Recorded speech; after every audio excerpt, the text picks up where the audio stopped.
স্বয়ং ভগবান বিষ্ণুও অবাক হয়ে গিয়েছিলেন যখন এক ভক্ত তার মুখে একটি ভারী লোহার রড ছুঁড়ে মেরেছিল আর চিৎকার করে বলেছিল, আমার সেবায় বাধা দেওয়ার এটাই শাস্তি। হ্যাঁ, ঠিকই শুনেছেন, এক ভক্ত ভগবানকেই শাস্তি দিয়েছিল, আর সেই আঘাতের চিহ্ন আজও হাজার হাজার বছর পর ভগবানের মূর্তিতেই রয়ে গেছে।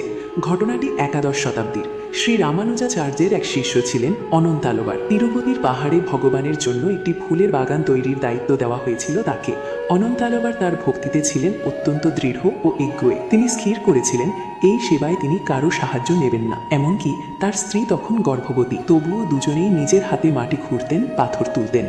তার বিশ্বাস ছিল যদি অন্য কেউ সাহায্য করে তাহলে তার ভক্তি কমে যাবে। একদিন প্রচণ্ড রোদে ঘামে ভিজে কাজ করার সময় একটি ছোট্ট ছেলে সেখানে এসে হাজির হলো।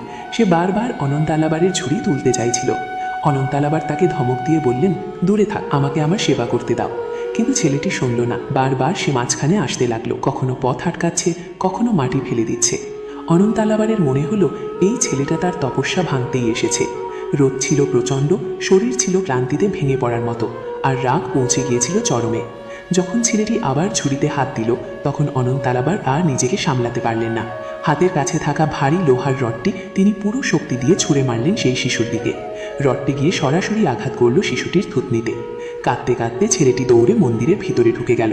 অনন্তালাবার ভাবলেন নিশ্চয়ই গ্রামের কোনো দুষ্টু বাচ্চা। সন্ধ্যায় তিনি পূজার জন্য মন্দিরে এলেন। যেই না পুরোহিতরা গর্ভগৃহের দরজা খুললেন, সেখানে উপস্থিত প্রত্যেকের মুখ থেকে আর্তচিৎকার বেরিয়ে এলো।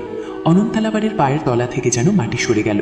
সামনে ছিলেন ভগবান শ্রী ভেঙ্কটেশ্বরের মূর্তি, কিন্তু তার থুতনি থেকে টপ টপ করে রক্ত ঝরছিল।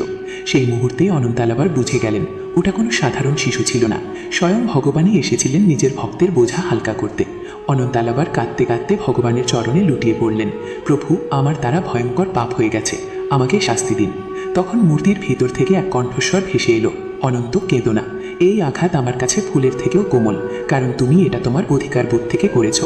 কিন্তু মনে রেখো, এই ক্ষত চিরকাল থাকবে, যাতে কলিযুগের মানুষ জানতে পারে একজন সত্যিকারের ভক্তের অধিকার ভগবানের উপর কতখানি। যদি আপনার বিশ্বাস না হয়, তিরুপতি বালাজি মন্দিরের প্রধান দ্বার